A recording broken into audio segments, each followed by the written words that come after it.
So I appreciate everyone taking time out listening. This happens every second, every fourth Saturday of the month.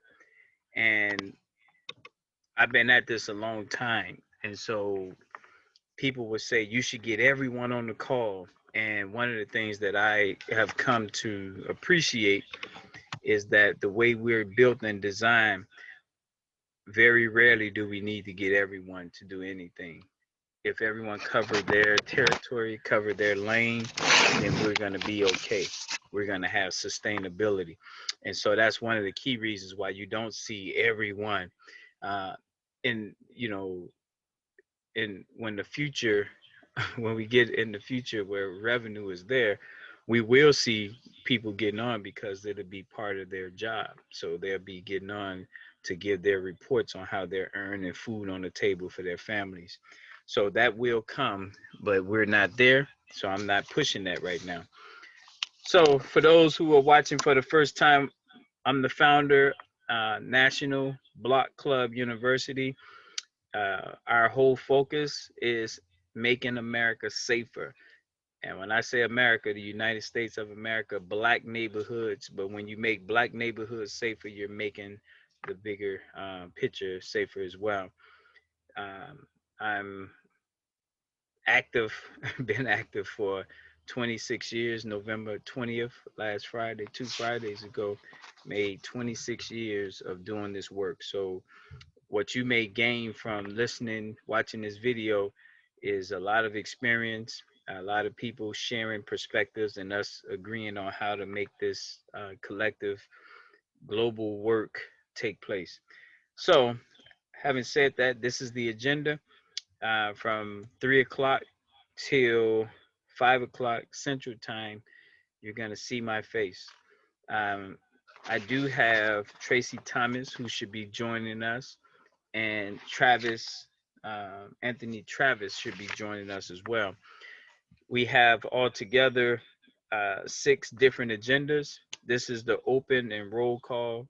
We have the safety and youth at 3:20. We have the economic development and construction at 3:40. We have education at 4 o'clock. We have policy and legal at 4:20. Then we have summary at 4:40. Um, this summit is always open, so anyone that want to jump in, chime in, I'm streaming live on my Facebook, so you can easily get on there. Was streaming live on Facebook, looked like it went away. But you guys can jump on there and ask any questions, join the Zoom as well. But that's what's going to be taking place. So we always start with roll call. And for the people who are watching for the first time, this roll call will kind of give you some insight into the bandwidth of who we are and where we are. So let me do this right now to help people. So first and foremost, Chicago has 20 zip codes that primarily black people operate in, or are the used to be the majority. We're losing population. So 60612 zip code is East Garfield Park. That's our brother Byron. He's the leader over there, East Garfield Park. Zip code 60623 is brother Eric. He's in North Lawndale, West Side as well. 60624 is Sandra. She's our leader for that zip code. That's Garfield Park. 60644 is Brother James. That's Austin. I like to call it South Austin. We have 60651, which is Sister Kernita, Governor Kernita, and that's Humboldt Park, or uh, some people call it North Austin, Central Austin. 60639 is North Austin. That's around Diversity, North Avenue, and so forth. So those are the West Side zip codes. As you can see right now, we have no one else on but myself, and that's perfectly fine. I am recording. It will be in our archives on the YouTube library, so all the leaders can go back and watch it. This is the ST&U National Summit. ST&U, what that means is if your last name begins with the letters S, T, or U, um, this is the day for you to get on this call and participate and be a part of it, because we only engage in you in May and November of each year. So we believe twice a year is doable where people can be asked to, support this global effort. So all our Smith, Sanders, Taylors, Thompsons, Thomases, the Underwoods, this is the month.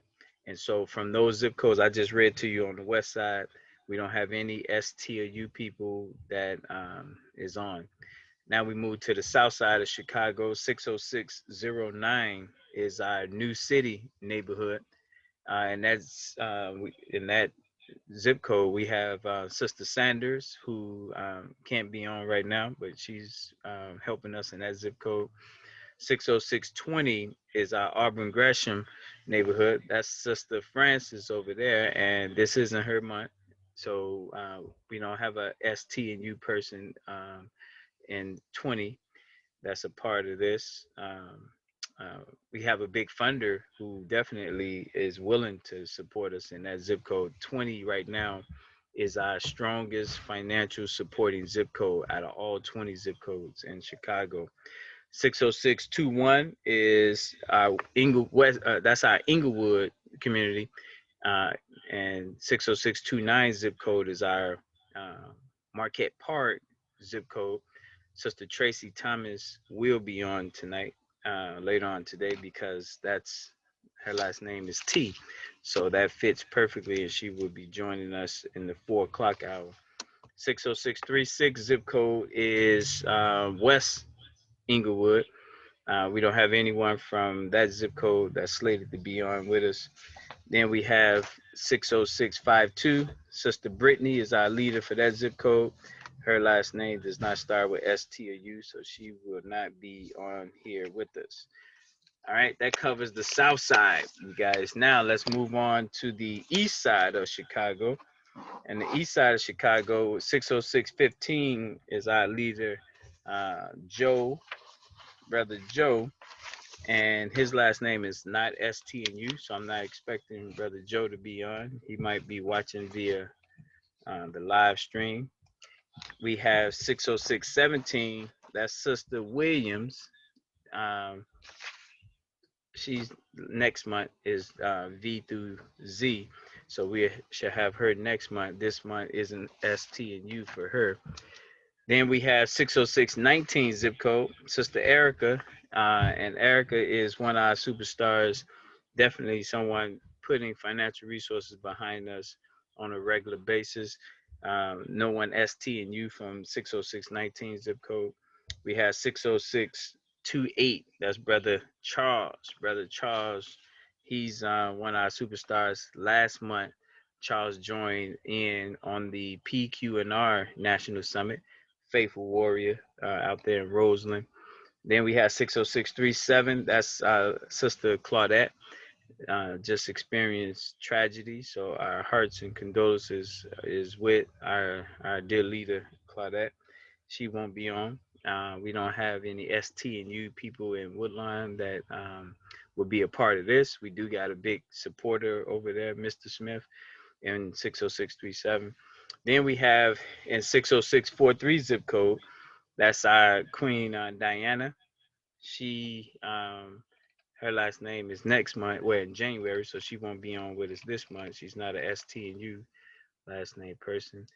We have 60649, Sister Rachel. That queen is always out there telling people about the $12 and getting people to donate the 12. She's a superstar helping us raise this money.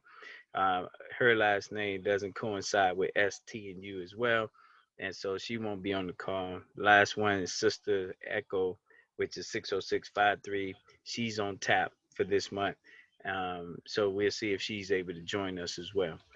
I just went through every black neighborhood in Chicago minus the north side. And so you just heard from me firsthand who our leaders are, kind of where they're at. Each one of these, we call them governors, have a leader that supports them, which is the district leader. And the district leader has 4 people that support them, which are mayors. That's our structure, and that's our roll call. Let's see what time it is. All right. So the good news report. Um, it's so much to share. So Uh, the good news I would overall say is, despite the election, and people putting a lot of energy into the election, we have continued to meet people, and we've been meeting some great people. The connections being made because of you guys sharing your family and friends with us is helping people in their personal quests and needs that they have. So please know that every connection you make is a connection that's helping someone else out. And as we should, it's bigger than us. And so as we continue to meet people and bring them in the mix, we're going to be helping those people to help make a difference in other people's lives. All right. So the good news is continued growth. That's how I would sum it up. Continued growth. And I'm gonna be introducing to you guys a global black firm. That's something that I want to really talk about. We'll do that during the 340 hour when we get to economics. But that was an exciting piece that happened this month of November. So um, throughout each report, I kind of give the good in each one of those, but that's just the summary. This 310 to 315 space is really designed so that any leaders that's on the phone will have space to share with us what's good in their jurisdiction. So it's not for me to sit here and take up time, your valuable time, telling you what's good when I'm going to talk about it anyway. So let's move on. It's 320. It's time to talk about but it's 3:15. It's time for us to talk about rural towns. So, with that in mind, Mississippi. Mississippi. We have in Mississippi the blackest state in the union. Our commitment there is very, very strong. We want to see Mississippi in four sections: the Northwest, Northeast, Southwest, Southeast. The Northwest, we want to bring back interactions when it comes to farming. So we want black businesses and black people all over the country to put some financial means behind the northwest part of Mississippi when it comes to farming and us buying products. And for all those who have farms in their towns, trust me, that's accounted for. We're going to do synchronization. So we're not leaving yours out. It's just a matter of getting it into the pecking order on when we'll be able to support each of our black farmers, because they are definitely not supported by government and external forces. So we have to be that support for them.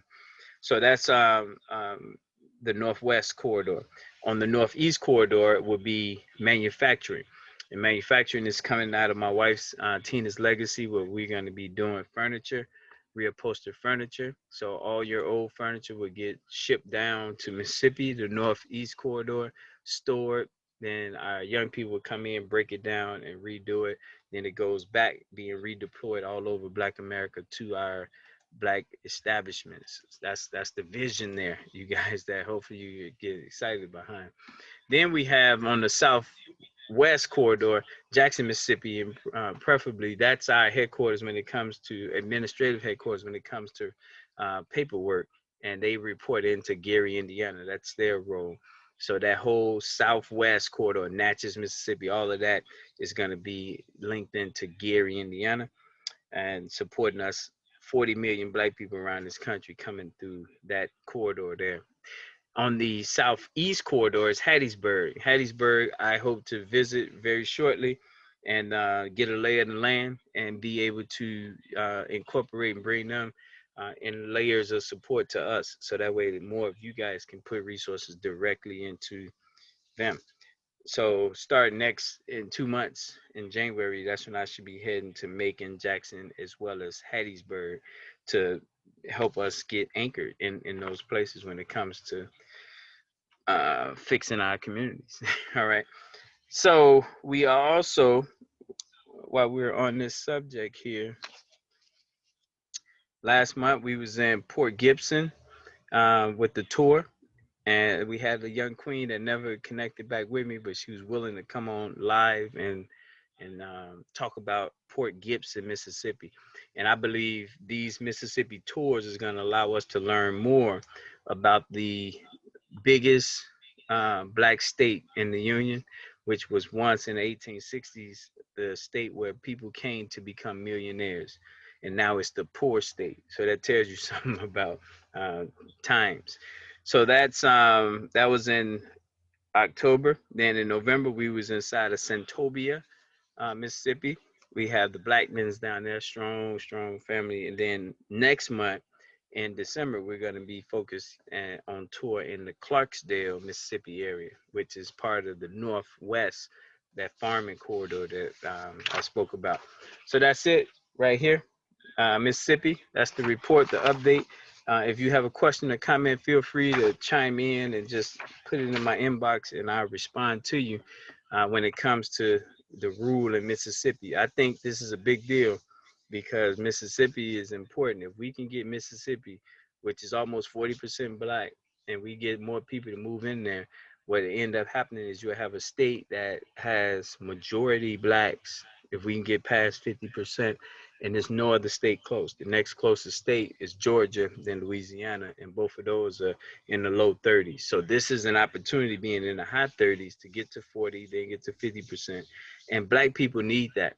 When you think about the conditions of our community, we could benefit from having, a black hospital, a hospital where primarily blacks are there. And to all the other groups, when you hear us talk about race like that, think about it as a child who's been deprived and your other child grew up with you. You want that child that's been deprived to have a chance to not catch up, but you want that child to have a chance to have a little bit more so that they can become a little more whole. And I think that's, if I was white, that's how I would look at the black struggle. Is like they've been down, my child been down. I want that child to have, less struggle because of the early struggle that they've had. That's how I would look at it. All right, so now we at the 3:20 time, and this is the time when we're gonna talk about safety and our young people. Safety and our young people. So as I get ready to switch gears here, let me give you this right here to look at. It's some pretty sad stuff, but we're at the 3:20 moment, and this is the moment where we're gonna just talk about the violence. And so this is for you guys to take a peek at right here. I'll be back in a couple of seconds so we can continue and talk about this violence right here.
Here we go, everyone. Safety, safety, safety. So I'm gonna stay on the small screen here so you guys can see the bigger screen. And I'm going to be zooming in so you guys can see what's pretty doggone sad. Let's see here.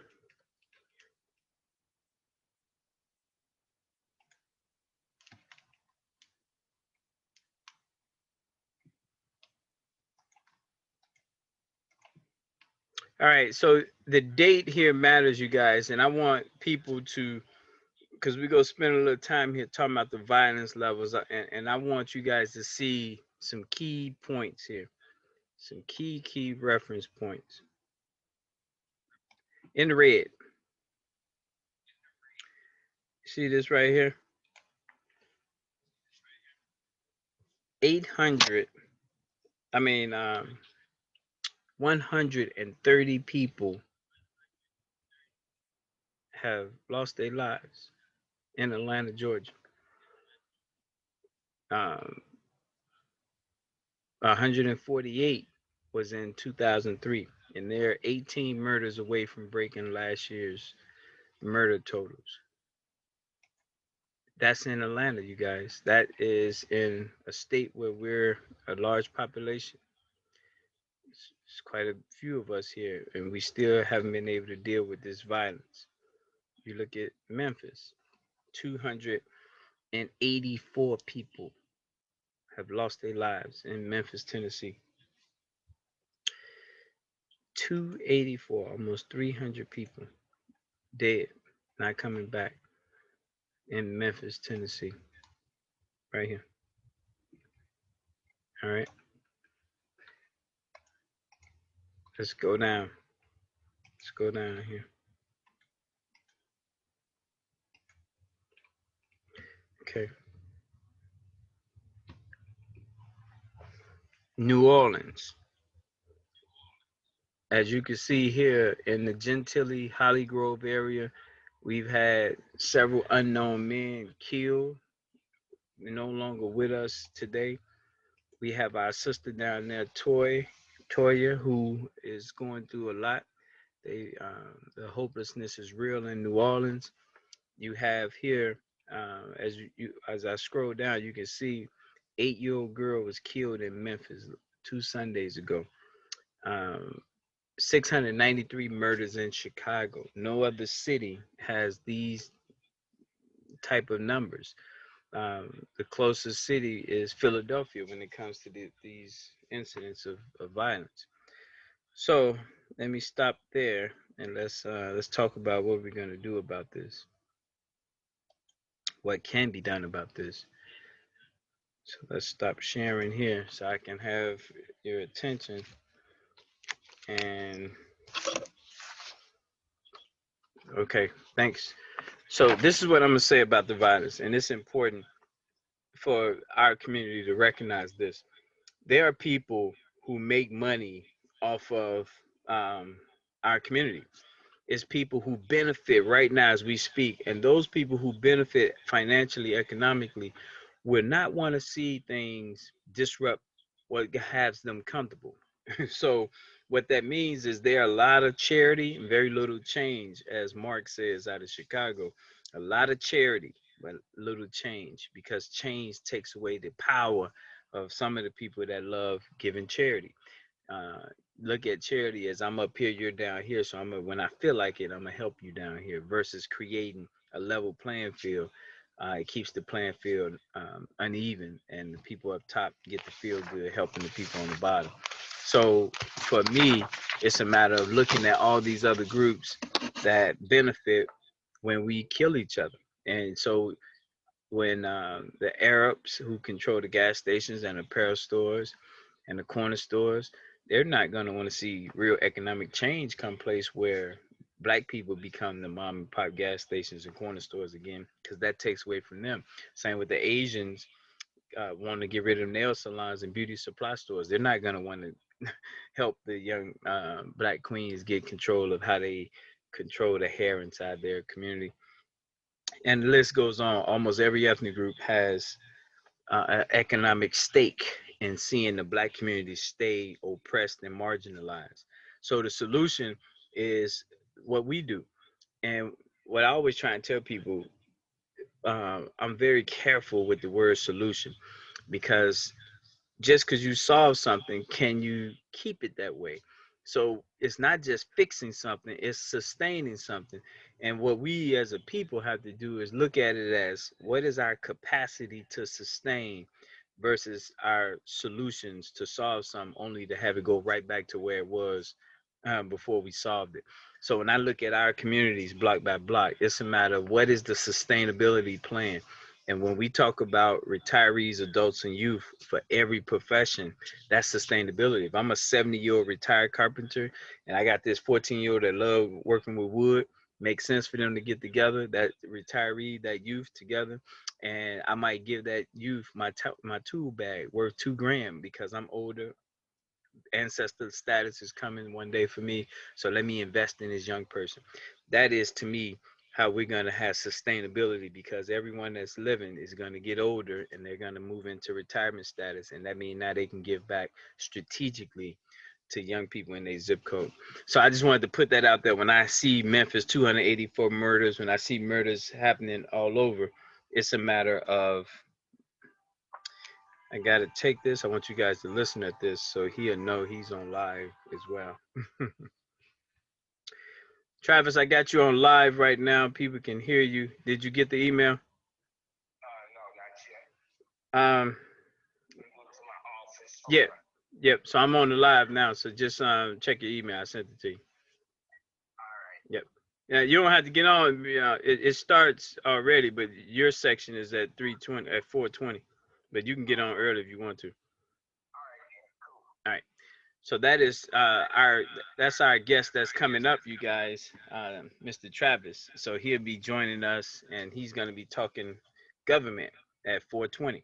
So we got time before he gets on. So going back to the violence in Memphis and Philadelphia and all these other places, I want to make sure that the leaders of those places know that throwing money in our community in the name of economic development is not going to stop the bloodshed, the killing, the shooting, the violence. And the reason it won't stop it is because we have a structural problem. Our structure is rotten. The core of it is rotten, and that core is built and was mainly created during white flight. So this core been there since the 1960s, when whites left those inner cities and moved and created the suburbs, and left behind the occupied police force that don't look like the people there. And that was when the whole roots of this whole thing really started taking shape, when you had black people having to fend for themselves with an occupying force there to keep pressure on them all over this nation. So it's nothing there. So throwing money is not going to fix it. We have to create new alignments. And that's what the structure looks like, where we have fourth graders linked to beauticians, barbers linked to eighth graders, when we have all kindergartners helping, painters and daycare providers helping kindergartners.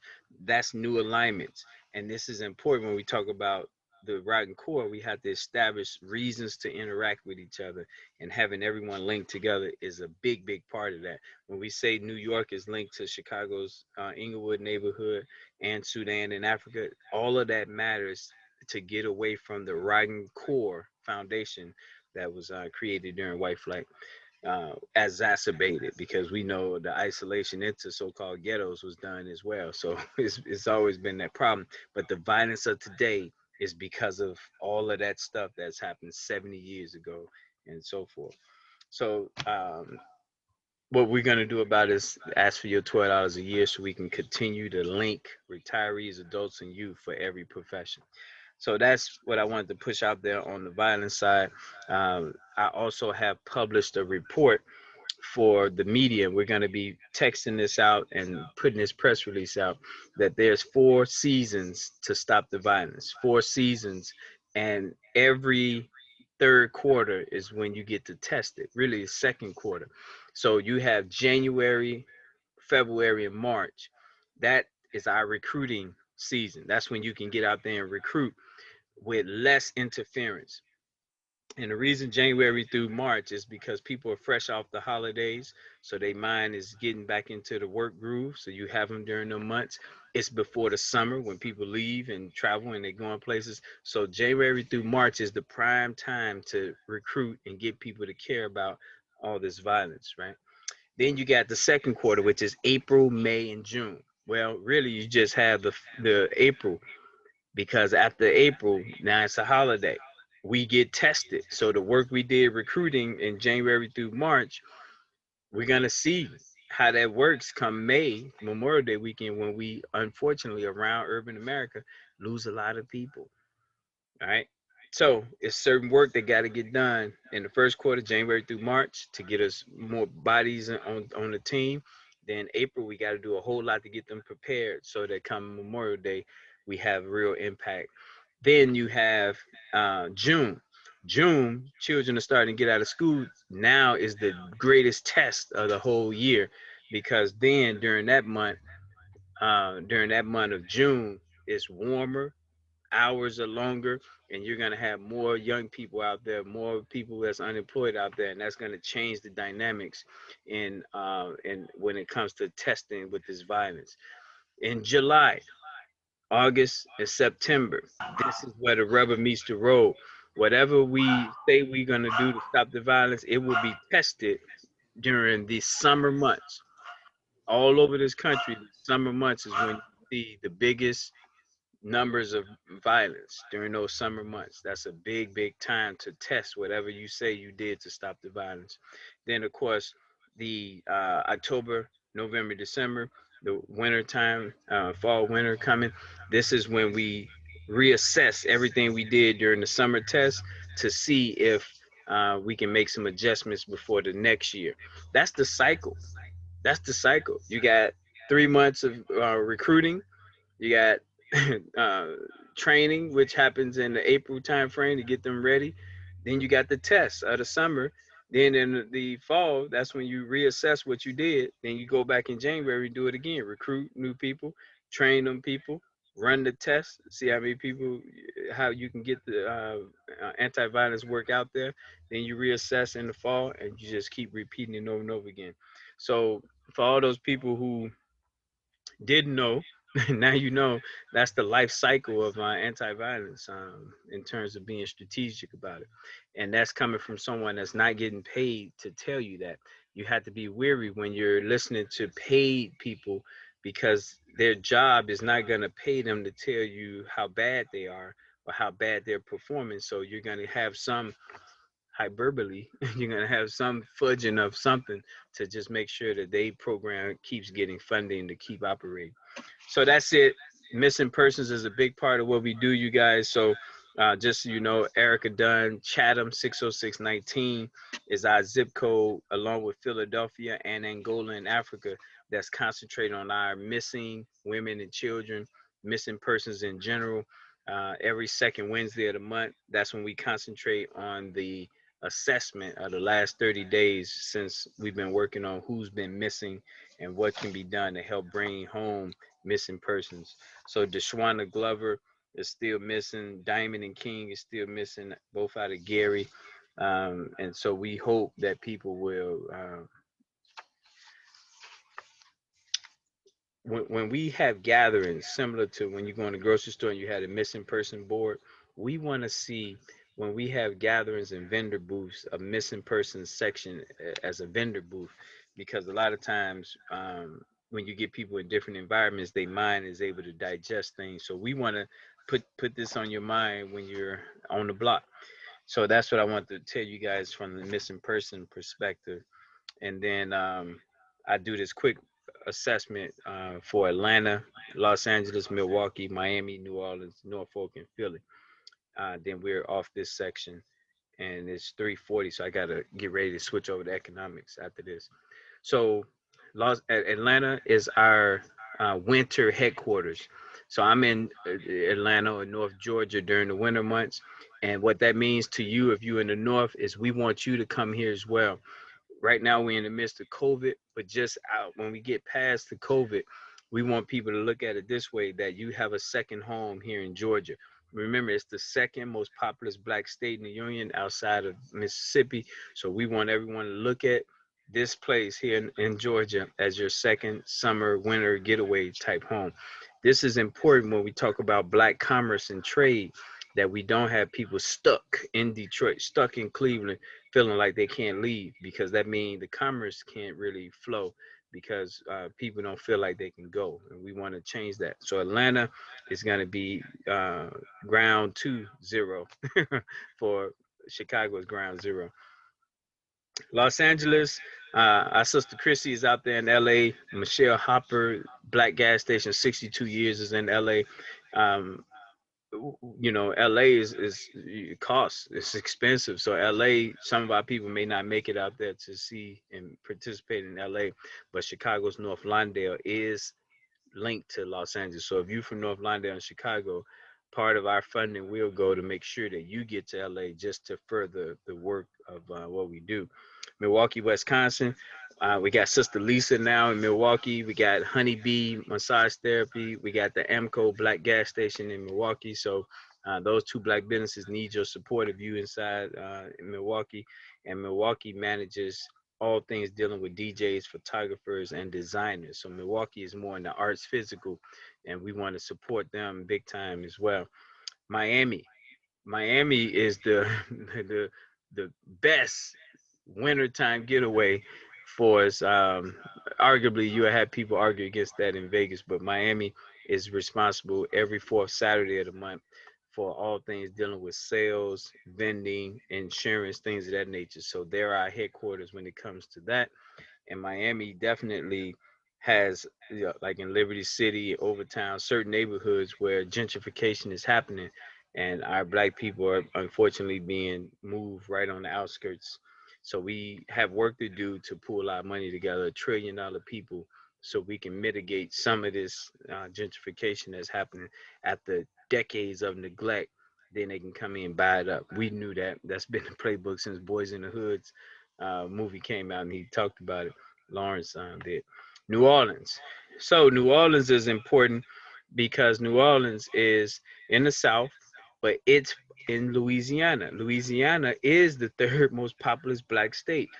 In Louisiana, our people are probably being the closest to racially oppressed than any other place in the U.S. Mississippi, we to me, perception wise, Mississippians might feel differently. We got a more fighting chance. But in Louisiana, it's a different animal there. So helping support our New Orleans is important.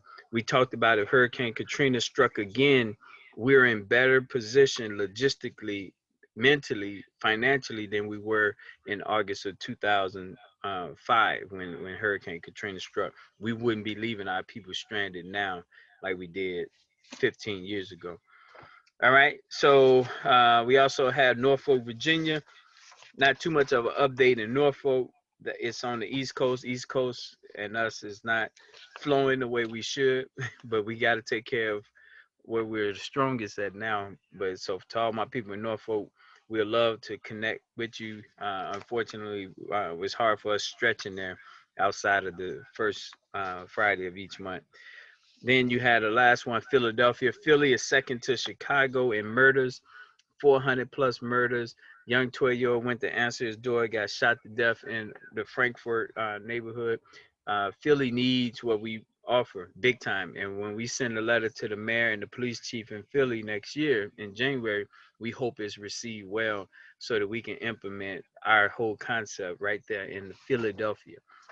That concludes our safety report, you guys. I am 5 minutes over, so I'm just going to take a small intermission here and then I come right back. I'm going to put up on the screen so you guys can see. I gave you the violence before. Now I'm going to give you the COVID numbers.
All right, everyone.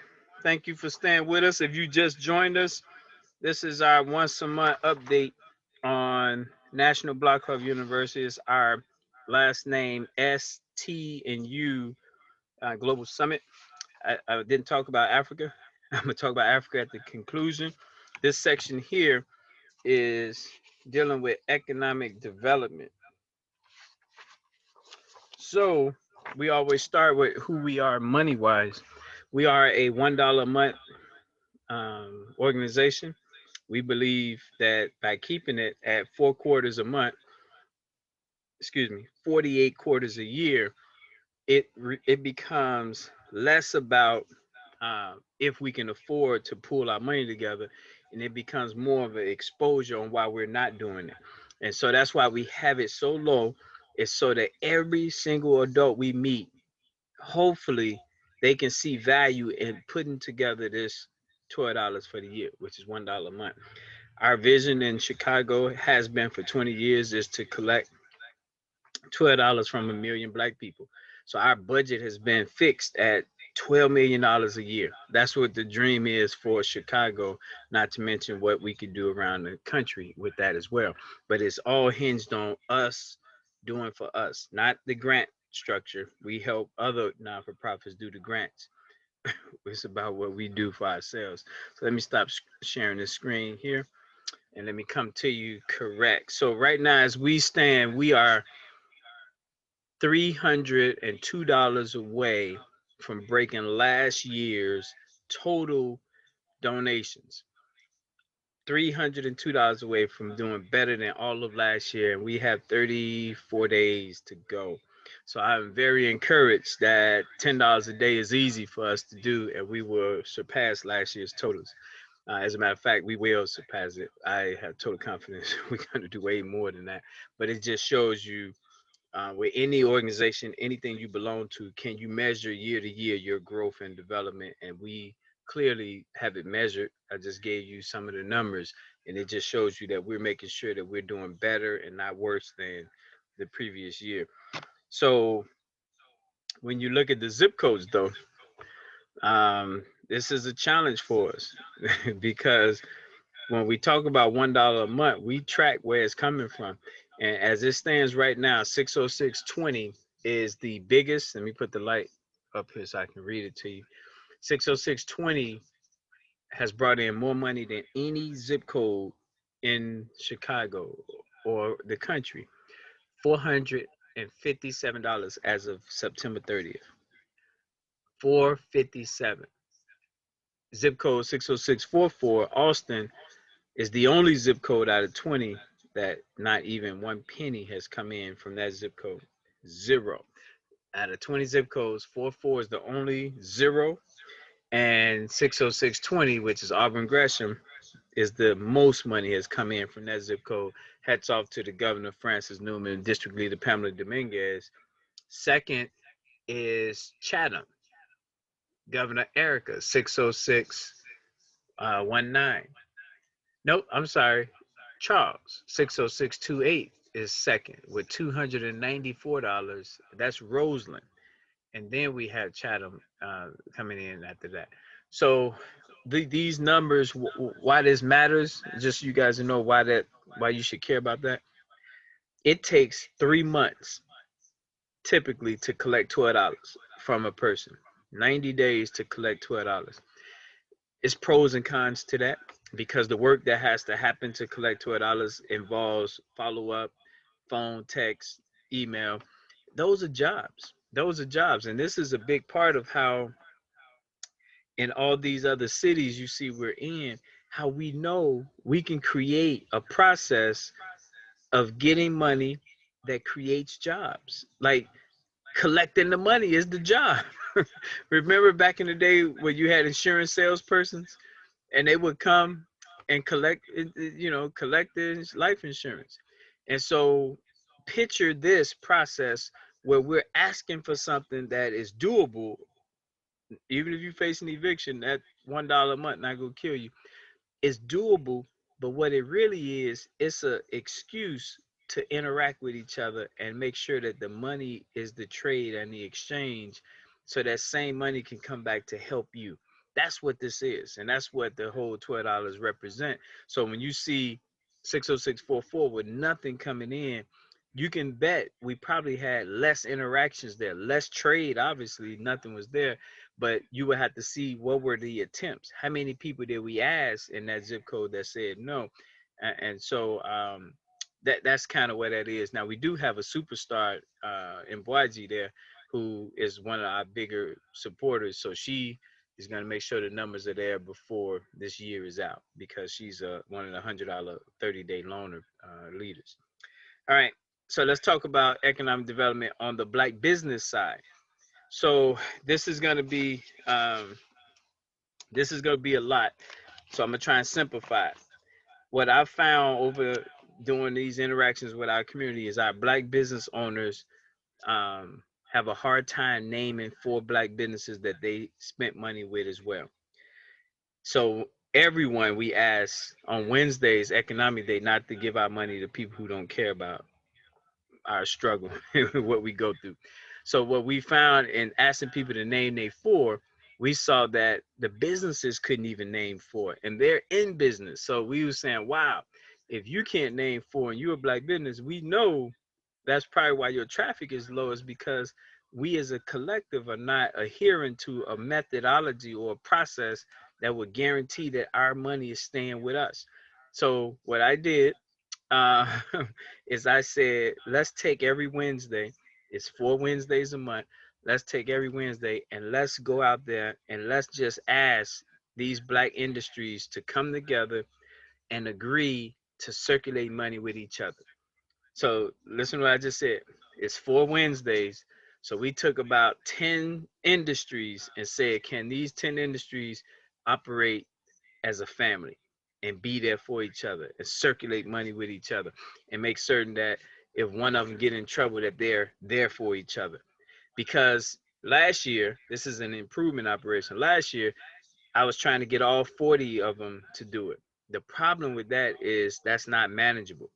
If something isn't small, it becomes less manageable. So now by doing 10, this is more manageable than doing all 40 at the same time.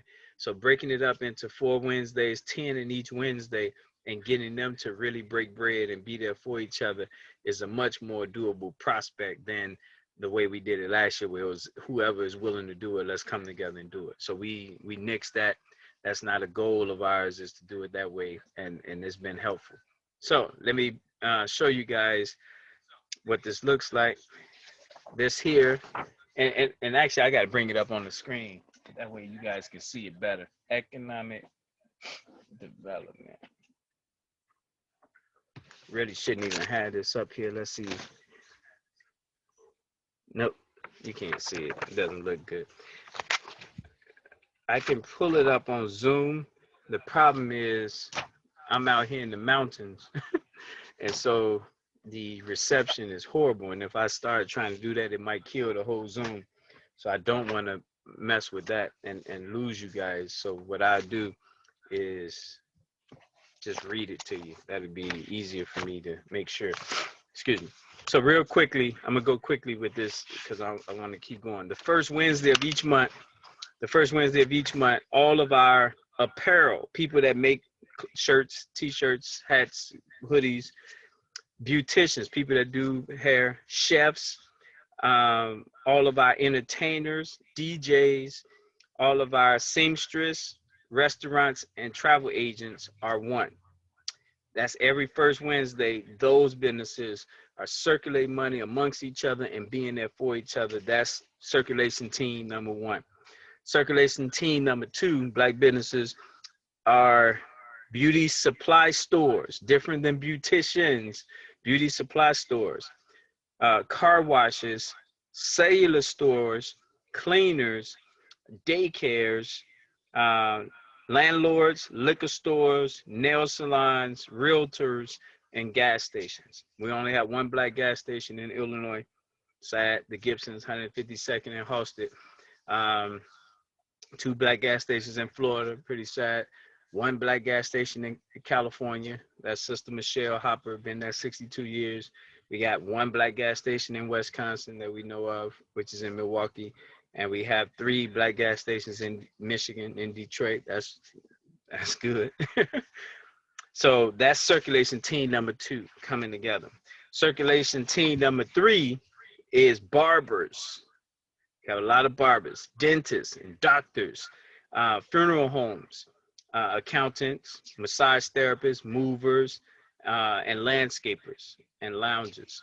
So that group, every Wednesday, we're asking them to circulate money with each other. But that third Wednesday is when my team get in touch with them to kind of see how it's going.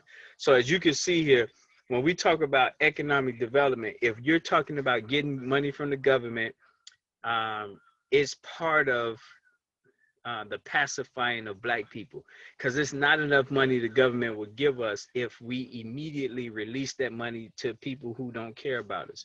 It's like a hole in the boat. You can roll the water out to stay afloat all you want to, but until you plug that hole, it's going to continue to take on water and waste your energy dipping it out.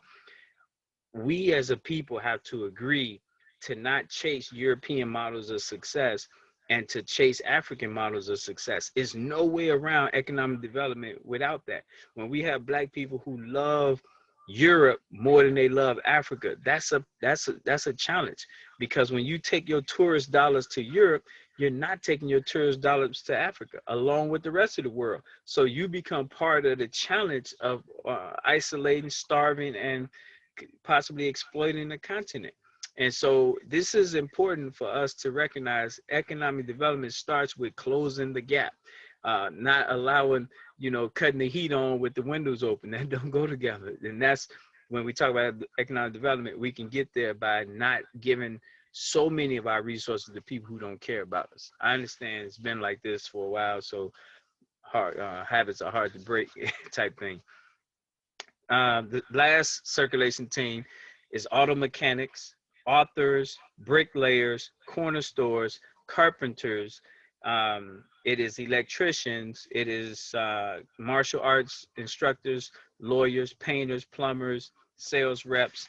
That makes up the fourth Wednesday circulation team, getting them to agree to circulate money and staying with each other, staying connected with each other through the good and the bad times.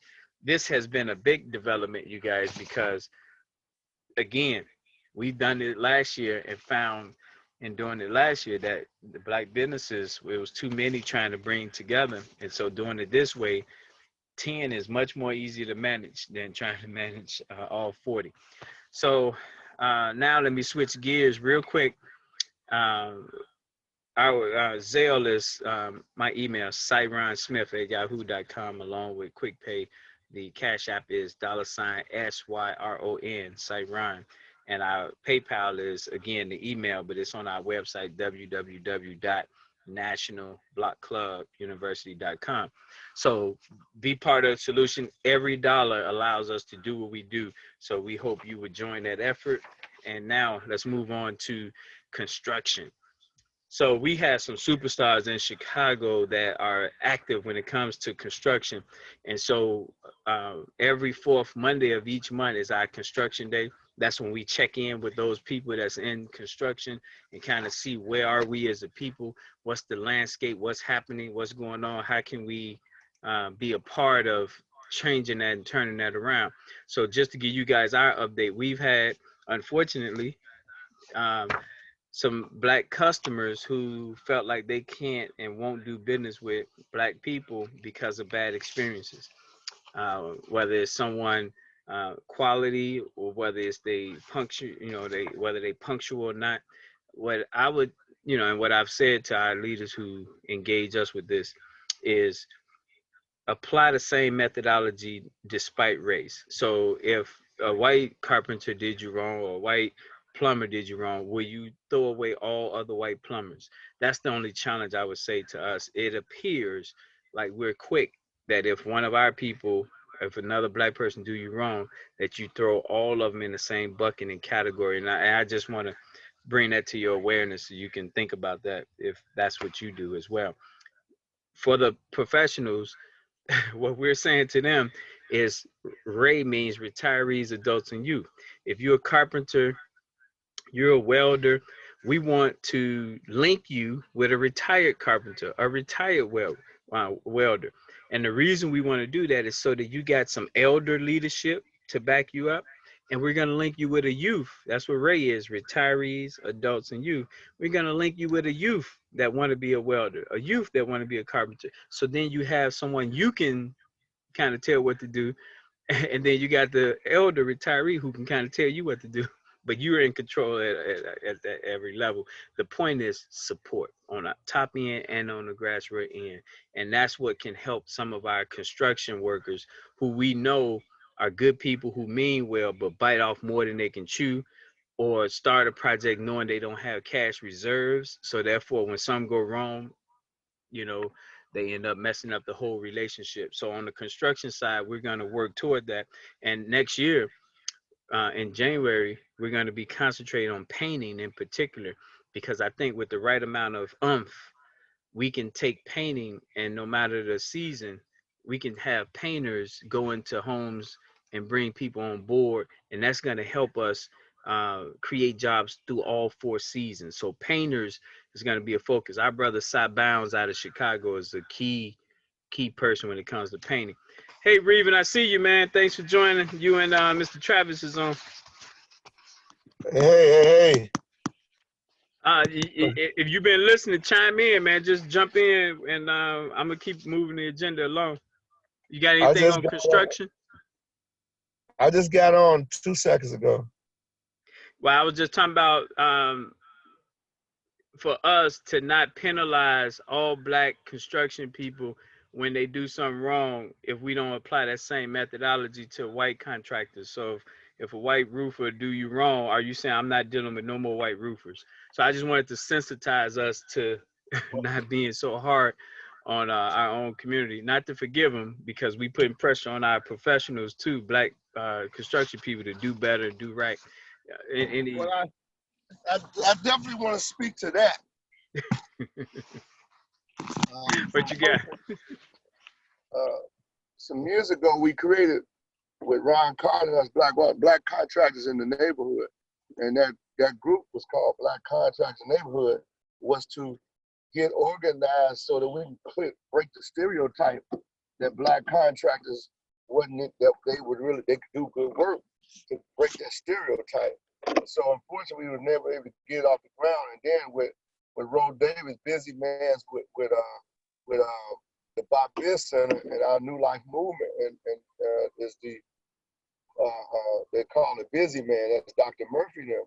And so unfortunately, I have to give you a bad report card. After 30 years, and I'm with the U.S. Minority Contract Association, and I've been working with Black contractors, DCU, ACA. You still there, Reven? Can you guys hear me? Yeah, you went on mute. You saying you got a report? I'm going to report to you on what our status is in terms of what you're saying, in terms of giving Black contractors a break. It's at ground zero. It's going to take a lot of healing, and a lot of healing, and a lot of healing, and a lot of atonement. So for the last year, I just did a situation the other day with a sister, and I told her to get rid of her Latino contract. She wanted to get rid of him. I talked and bragged. So I turned over to one of my guys that I know could do it. And I know a young man I raised could do it. So he in turn, there was a young sister that he's working with that he wanted to give her, 2 women could get together and make it work, and then wanted to help her get some food in her mouth for her children as a contractor. So he turned over to her, and it's just crazy how the young lady told her what her budget is. She wrote the budget higher than what she asked for. And then did email and follow up to her. So I had to call and do damage control on that. And now she was getting rid of a Latino contractor, and now they had a bad one with the Black one. So I've had that experience with at least 20 to 25 Black women that had already had Black men and gave 2 or 3 of them a shot. And then when it got a Latino guy that did it in fulfillment, I'm on my way to a friend of mine, and we have to talk more, but it has to be more strategic. How do we get this stereotype? Because I'm trying to find some black contractors that do some good work. And hell, I know all of them. Sister Cheryl Blackman, she lost her Just Turkey that was in the state of Illinois building. They had it held up for 2 years to get her to get it done. I brought her some of the best architects, the best GCs, the black plumbers and all that. And all them black men, now she out the place and never got the thing done. It wasn't even bigger than your front room. So the National Black Architect, I call them. A GC, call him. And these guys I know. And this girl lost that whole facility. So now she's still working with black men, but don't trust. I'm saying that it's a real hard to try to fix it. Because everywhere I go, I talk to black women, they get 3 or 4 black men chances, and then they get a Latino to do it. I'm on my way now, and I'll shut it short is, I'm on my way now to a brother named Hilario. He's a Latino guy that's a friend of mine, a good friend of mine, and a good supporter of Rep Ford on the camp. He feeds the homeless. I need to introduce you to him. He feeds the homeless all under the viaducts. He's been on YouTube. He's been doing it for years, out of his pocket, north to the west side. This brother goes around doing construction work at all the churches and black churches in Inglewood, helping them fix their roof. He worked over there in Elsa Hilton by East Lake Management. He's in there doing the work. The black contractors in there getting high. He's in there jamming, man, doing all the work. And in there where they shooting and killing and trying to do the right thing. And so he just been moving around as a good Latino brother, good friend of mine. He said, man, these brothers won't work. So I'm giving you not to say they're not good black contractors. But I'm telling you, that brother just got to clean up Inglewood on the Dan Rand right by this, that's way by itself, and nobody would help. So it's not that I'm discouraged, but I'm saying to you, I'm telling you as a black activist on the ground, I'm scared to call a black contractor damn near myself. Real talk. Real talk. And I'm gonna help fix it. But Side, the answer to that, to answer this, we have to go and we got to do Big Mama's porch, and we got to get a deal with Home Depot that the Latinos have, and Menards that the Latinos have, that they get supplies almost little or nothing. So when Big Mama's house needs to be repaired and her porch, we send an army of black contractors in there from the Block Club University, National Block Club. We got our governors there. We go there, we take the black contractor, he go and fix it, and he put his sticker in there, compliments of Block Club, National Block Club University, and black contractors in the neighborhood. We just call it that. Now, if somebody drive by and say, oh, that was Big Mama porch was raggedy, who did that? Black contractor. Then we found some other stuff. So we got to start putting our stickers in the ground with the Block Club next to the qualified black contractor, which goes into your database, that they ride down the street and say, man, who did Miss such and such line? So that's my answer. Thank you. Yeah. Now, and that's on the radar. So we spiritually are locked and loaded together. We also even got to create our farm, right? So just like when you don't play well in the majors, they send you down to the little leagues, and so we got to have our little leagues with our young people who that's all they doing is doing porches, doing plumbing, just learning. And we got to put resources behind that. So we got a whole army of young people in every zip code just learning these trades, and then we bring in our professionals to help out. But we know the professionals might be about the dollar, so we want people that's go help, even if they're not making a lot of money off of training our youngsters. And we got to be on guaranteed or your money back. It's so bad that you almost got to have some money in the cover. If it go wrong with a black system, we tell her, don't worry about sister, everything else is free. We tear down, rebuild, and say, thank you, come and stick out, stick in the yard. You better believe it, Reeve.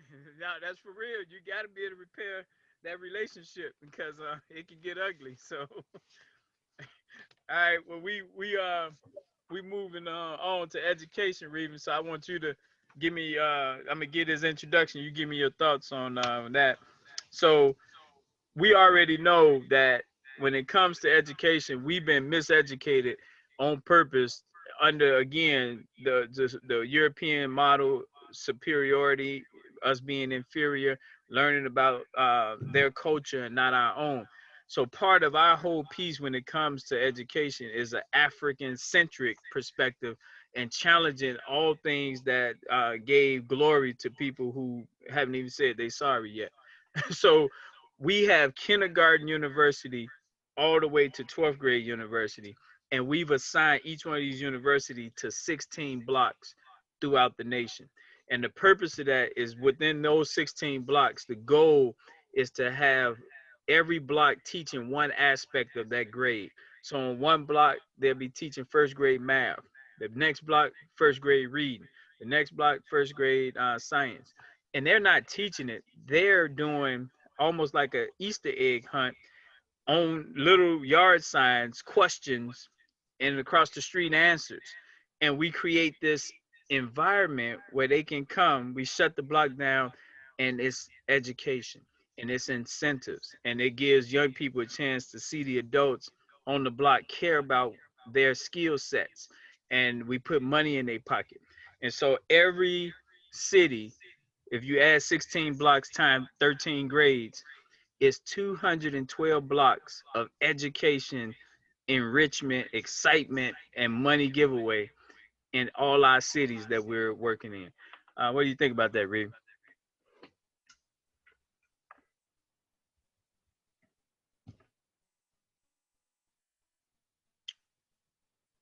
You still there? Okay. So when we even come back, we'll get his thoughts on that. But for everyone else, I wanted y'all to know that it's it gotta be black people controlling how our children are being taught. When you think about Chinatown, Greek town, Little Italy, when you think about some religions, they control what's happening with the minds of their influential children that can be influenced. And we as black people can't continue to just send them to public education and expect something other than what we're getting. So that's what I wanted to really push on education. And then I want you guys to see these slides. You ready, Reeve? Can you hear me, sir? I can Can you hear you hear now. me? Okay. Now, well, let me tie this into Rev Ford's legislation. So right now, there's Black history hasn't been taught as a curriculum, and Black history not being taught in the state of Illinois since for the last 20-something years, but yet there's a curriculum. So Rev Ford has been trying to make sure civic history, which is 365 instead of just doing Black history one day, is 365. But what he's asking for is get rid of all the books that's no good in terms of guys still in there being slaves. So let's get rid of books and teach the real history. So I say that to say that you're right on point. It's got to be local on the block.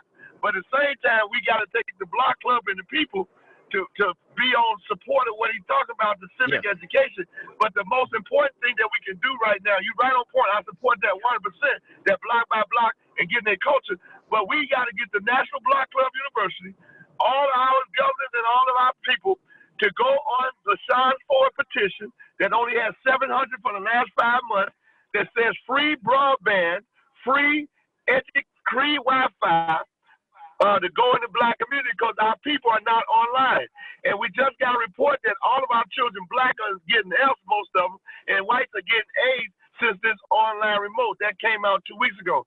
So one of the initiatives that the Block Club could do, along with what you're saying, because if they're not online and they not got Wi-Fi, they can't get Black history in no county show. So we have to get everybody, I'm going to send you the link, and then everybody from the Block Club go on there and say that we want the governor to sign for free broadband to black communities through the state of Illinois. And then at the comment box, put that I represent the National Block Club, Black Club organization, and I'm in such and so. So when it goes to the governor's desk, he knows that the National Block Club all over the city is asking for free broadband that Rep. Ford put on the table. So tied with what you're saying and how to get broadband, because if they don't have internet, they can't get black history. So that's my spiel. Now I just made a note of that because we're gonna make sure that we carry that, and coming up at in the 420 hour when we bring Brother Travis up, that's our policy, and so we're gonna discuss what Rep. Ford did, and we're gonna talk about we put that on the agenda too. So I totally appreciate you giving us that. Excellent. And I hope I wasn't too long. I'm just trying to connect the dots. Man, please, you the point guard. So it's all good. I just put on the screen so people can see this, Regan. At this November, every November, these are the dollar amounts that we're saying are minimums that we want to put behind the awards. When you think about black children, they already are dealing with isolation, starvation, exploitation. So we got to create financial incentives, and there's nothing wrong with putting resources in our zip codes so that they can win, feel good about themselves, and get some tangible takeaway money as well. So what you just looked at was the 20 cities and the dollar amounts that we want to make sure is a minimum that's being put into these young people to compete and win. And that was from Boston to LA, you guys. So I just wanted y'all to see that this is being recorded, so you'll be able to see it and play it back on YouTube as well. All right, so moving on, the teachers. So Rosita out of Chicago is a big advocate for the black teachers being kicked out of schools around this country. And so we definitely know from a black male perspective, you just don't see black male teachers. And it could be a slew of reasons, but I do think if you're a black male teacher, if you're a black teacher, period, we're going to need you for this next level we're going to. And you heard what Reven said with State Rep 4 and what he's proposing. But we do need to utilize our churches, our retired teachers, our black male teachers in terms of what we're going to do to push and drive our African-centric education. Any comments? Then we moving on to government and policy. Yeah, to line up with that, so they just got an initiative with Chicago Public Schools to go after Latino and Black men for teaching. I think it's like a grow your own teacher thing that they're feet. So they're actually looking for men to do that. So that's one of the things they got on the table. Also, we need to plug in Dr. Obari. He's just been appointed to president of the National Black College Psychology Association, and they have the social worker. So we need to tie him into this conversation in terms of he's a book author. He's with the psychology group and the black case man social worker, and he's in the education. So part of that needs to line up in what we're doing, and so that we can tie the psychology piece, because a lot of black boys commit suicide and girls, but that's just one that we can make a note of that to tie to it if possible. Now, I'm grateful for you taking time out, Reven, to chime in. And for anyone else, you guys can easily jump in. But what Reven is giving us is how to pool and collaborate. If you guys been paying attention, everything he's speaking about is collaboration, not isolation. And that's a big deal for us as a people. So now moving on to policy and legal, the key here, you guys, so everyone know, 60644 zip code is our lawyer zip code. That means in Chicago, they're responsible for anything dealing with the law. It runs through 60644. They keep the list of all our black lawyers. So people like Jim Montgomery, Mr. London, Ron Walters, people like that. Our leaders in 60644, once a month, every fourth Tuesday, text, call, direct message, but make sure that we stay in touch with our lawyers. Black lawyers are critical because the fight for what we have to do to survive and grow, it's a legal battle, and there are laws that's on the books that are challenging that. And so we got to have our black legal minds feeling well and good, and that's what the 60644 zip code does for us. That zip code is linked to St. Louis, Missouri. So St. Louis does that for all the nation. So you got 60644 for all of Chicago and St. Louis for the other 19 cities that we're in. So we got some good news to report. Uh, State Rep LaShawn Ford out of Illinois, my brother, he has joined two Zooms that we've had, and these Zooms was with our highest ranking leadership in Chicago, our zip code leaders called governors, and with the following Friday we did it with our district leaders who manages what we do on the ground. So LaShawn Ford had a chance to hear firsthand how what the concerns were and how we are structured. And until you really interact with that, it's hard for you to know how deep our structure is. With every zip code, the leaders of those zip codes have their own groups, their own non-for-profits. They're working in a network with us to make sure that we keep everything synchronized. So one of our leaders out of Chatham, Erica Dunn, wanted to make sure that senior citizens weren't losing their property due to property taxes. Like that was a big deal, that if you pay for your house, you shouldn't lose your house because of property taxes, and not being able to pay it. LaShawn Ford was on that call. He heard that, and it resonated deep in his spirit. And I'm gonna let Reven come on and tell you guys what happened from that. But the bottom line was your government listening to you and taking action. And Reven, are you still there, Reven? Let me unmute you. Yes, sir. All Yes, right. sir. I'm here. What happened, Reven? Man, can you hear me? You hear me? We hear you perfectly fine. Well, Yes. from that, Rep Ford made a call down to Springfield. One of the things is good because what makes him a real effective legislator, he's a businessman and a legislator. So he deals with things different, and his background is real estate. So when you start talking real estate and he hear those buzzwords, he began to start running his chin and say, well, maybe I can call down to Springfield and talk to Madigan and them and see what they're thinking right now. And so despite what people say, they think that Rep Ford is in Madigan's pocket. The point is that when he won his seat by running 3 times, Madigan has the highest respect after he put 300 people down the state of Illinois building. So he respects LaShawn because it's not to promote Madigan, but if he is a racist, I don't see why Rep Ford keep getting the point to all these pro-black communities. So he has a respect with Madigan. So he talks about that legislation. As you know, we're not going back in the session. So they're right now in the process of putting that formula together that he has a game plan on how to get it funded, how to get it paid for, and how to be held accountable to save those seniors housing, complimentary of the National Block Club University, talking about what they need and getting on top of it. So Rep Ford has that in the making. He's going to have a press release recognizing that the ideology came from you guys and making that happen. So it'll give the Block Club, as myself, I've written a piece of legislation, so it feels good. So you got a grassroots Block Club help influencing policy. That's deep. That's deep. Well, we got Brother Anthony on. We've been joined by Tracy Thomas as well. Tracy got on via phone with us, so we want to definitely hear from Tracy. Tracy is a superstar when it comes to, how do I say, making sure we do better as a people. He is definitely focused on us as a people. So, Tracy, welcome for getting on. Are you there, Tracy? Oh. Yes, I'm here. I know my picture's a little dark, so I don't know if you guys can see me.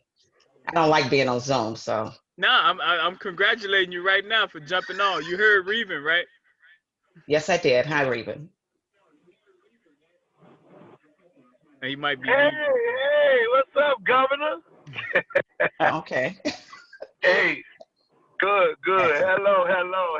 Hey, sis, how you doing? I'm doing excellent. Good.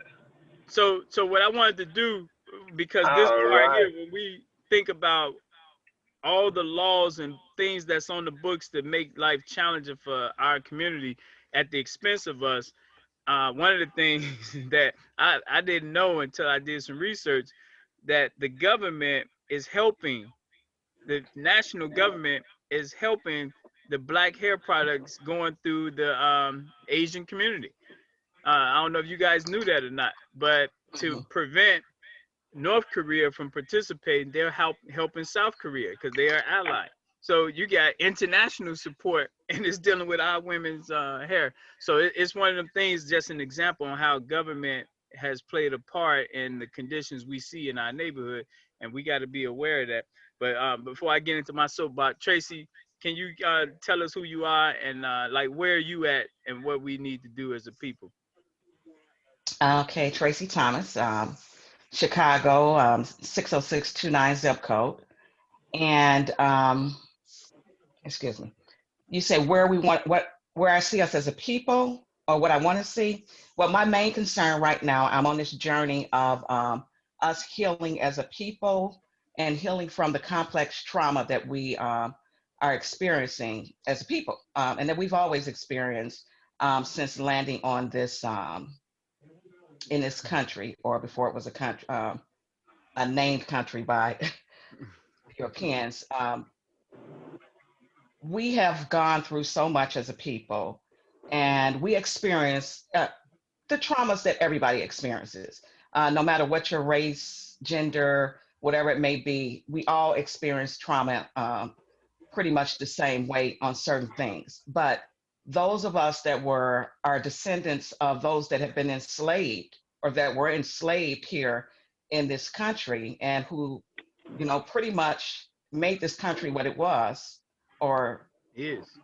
into what it is, and really the rest of the world. But that's another story, another day. But we're dealing with a trauma just because of the color of our skin.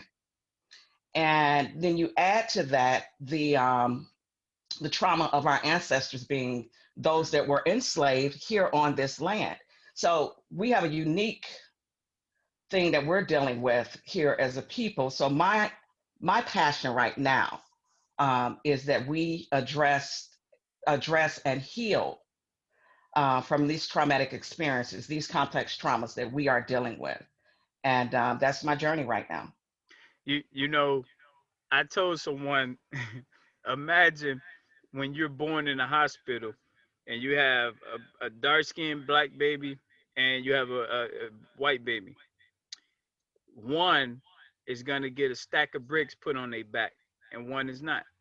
And for black people, that's been the analogy for us. We have guaranteed interference. Whereas in life, everyone gonna meet some resistance and interference and adversity. But for us, and especially the darker you are, you're getting guaranteed version of it. And so, I was listening to a person talking about, trauma that they was going through. And I said, just imagine going through that trauma and then the police just pull you over just because of your skin color in the midst of you trying to cope with your trauma. Like, that's what I mean by the guarantee. Yeah. So you already dealing with the death of X, Y, and Z loved one, but then you get harassed just because. And that made that person say, yeah. I said, so, just be Yeah. aware, just be conscious. I don't mean you can fix it, but just being aware makes it a little bit easier. Because when someone speak out of ignorance, that it's like, yeah, right, okay. So totally with you on that. Yeah. Anything So else? anti-blackness is across the board. We have it from those who are not, part of the family, the skin Mm-hmm. color family, and then we have it within. And a lot of the biases that we have, we don't even realize it. It's indoctrinated in us. We're conditioned to feel these ways. And I was surprised to find that I had some biases that I didn't even realize You I were had. surprised? I was surprised because I'm so pro-black. And it's like, you can't tell me. I love, and it was like, wow. But we're conditioned. There's no way to be in the Western world and not be conditioned. No, even in Definitely in the Africa. Western world. Yeah, even in Africa. Yeah, And and so the standards are not for us. The standards of what it means to be accepted and valued. The yeah. devaluation just because of the color of your skin is something really horrific. Yeah. But that's the trauma you talk about. I call it the Yeah. CB, That contaminated what? box. Your hurt, abuse, and bitterness. And if you say you don't have HAB, I feel even sorry for you because everyone has some hurt, some abuse, and some bitterness. It's just how much. And some people, it's just so great that they end it. So you're right to be focused on that. And I try to make sure that people that might not behave or perform a certain way to my standards or whatnot, that I always think Mhm. about their contaminated box. How can I make sure that I'm not adding to that? You know what I mean? Like, what can I do to help you with coping? Because it's all coping. How do you cope with stuff, Yeah. All right. Well, the fact that you're aware, when you acknowledge it, James Baldwin, bless his heart, he said that what is it? it's a quote. You can't, everything that's faced is not changed, but nothing can be changed until it's faced. And when we face it, you know, we're able to acknowledge it. Now, sometimes we want to run and hide and whatever, but the fact that you face it, when you see it now, you know, now you can deal with it. And it may take time, but the fact that you're addressing it, the fact that you want to do something about it makes a difference. Yep. That's Be real. different. No, that's real. How far Claremont Street? Claremont. Yeah. Is that you, Anthony? We ready for you to come on, Anthony?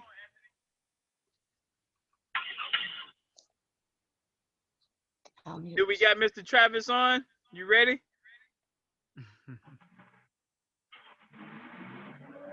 Can you hear me?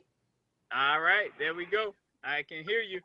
You let's see what happened to the video. Yeah, you ain't want us to see you. No, I was up. Now your name been up for a minute. I thought you was just waiting till till we brought you in. Now I guess you have to let me in on the video. Nah, it's ready to go, man. It's on you. We can hear Okay. you perfectly clear. Hit the it's a little button next to mute, and right there it say video. So just hit share video, Share screen. share screen. Share. No, not share screen. We don't want to see your screen. It's the video. Cause next to the mute, so we can hear you fine. But so it's next to mute is the stop video or share video. Well, Right, you should see a mic, and then you should see the video. I see the video. It's a red line going through the video. Right, click on it, touch it so the line will go away. I was fine at first. Did you touch Okay. it, Anthony? Damn. You might have to touch it again. Tracy is a technical person, so that don't feel bad. Houston, we got a problem. Well, Well, we worst can case, hear you. Can you Yeah, hear me? that's good.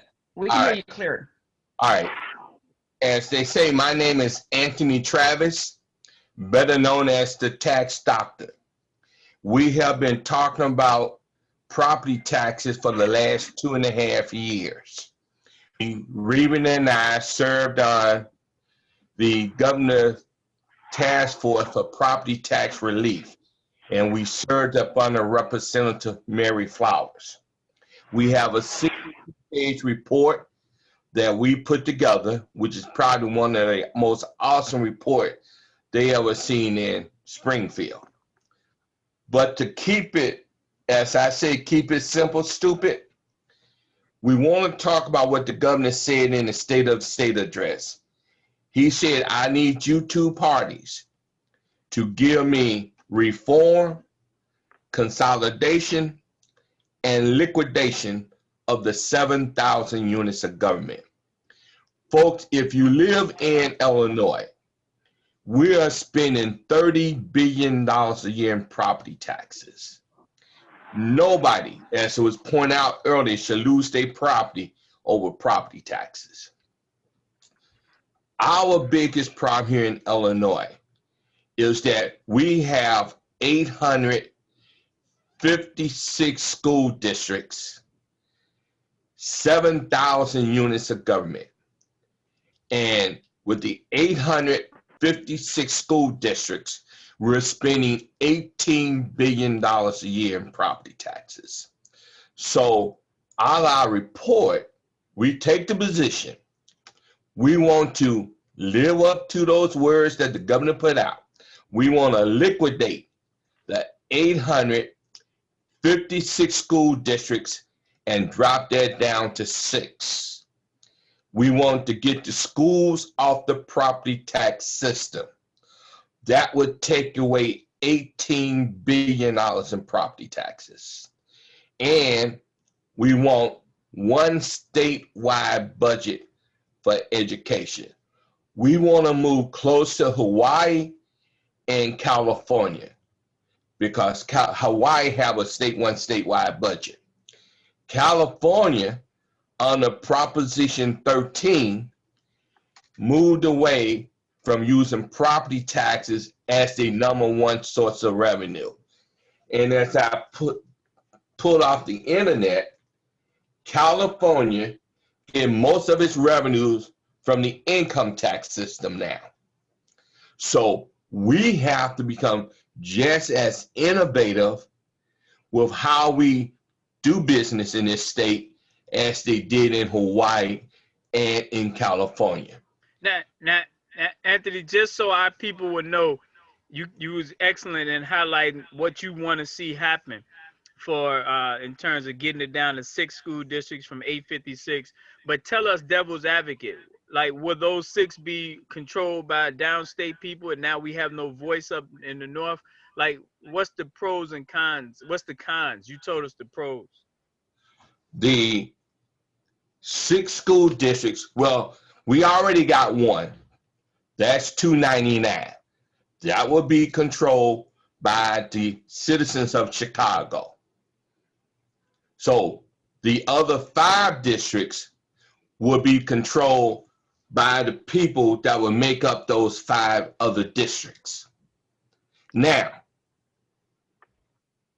what makes Chicago School District 299 so unique is that each school has what you call a local school council.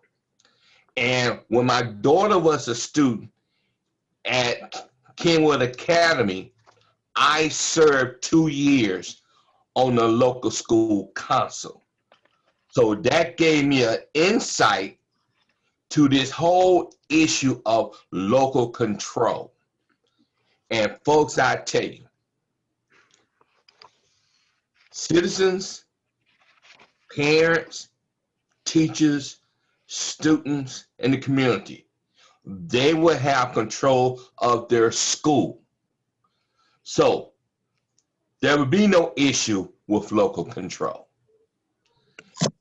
Our biggest issue is the racism, the classism that was inherent in this system that was created back in 1970 at the Illinois State Constitutional Convention. Okay. Because even back then, the folks with the money said they did not want our children to get the same level of education as they want for their kids. And that's why we're in so much mess, because of racism and classism. Yeah. So we're saying if we want to fix what's wrong with Illinois, we got to have a paradigm shift.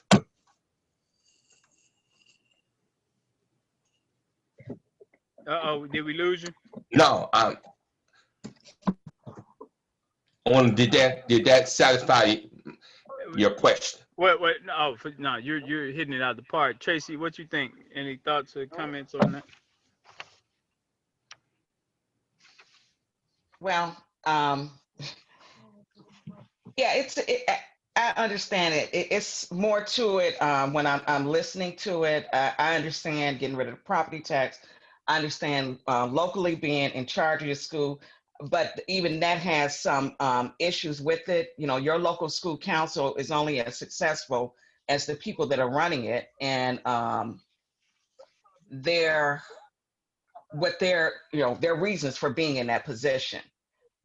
Skills matter in the resources that's coming to your school. So it's a lot to it. You were at Kenwood Academy, you got a lot of parents there that are, up to par, and they're know what they're doing. But depending on the neighborhoods that this school is in, and those that are in control of that school and their educational background and knowledge of what needs to be there, right. So that can play a big role. And even, as far as the staff and whoever else is in charge in that area. So it's a lot that goes into that. And I was brought in because of politics in the local school council, because the principal wanted their people, the other person wanted me, and the other person be on their side. So we was brought into this battle with the principal to control the dollars and put a new principal in.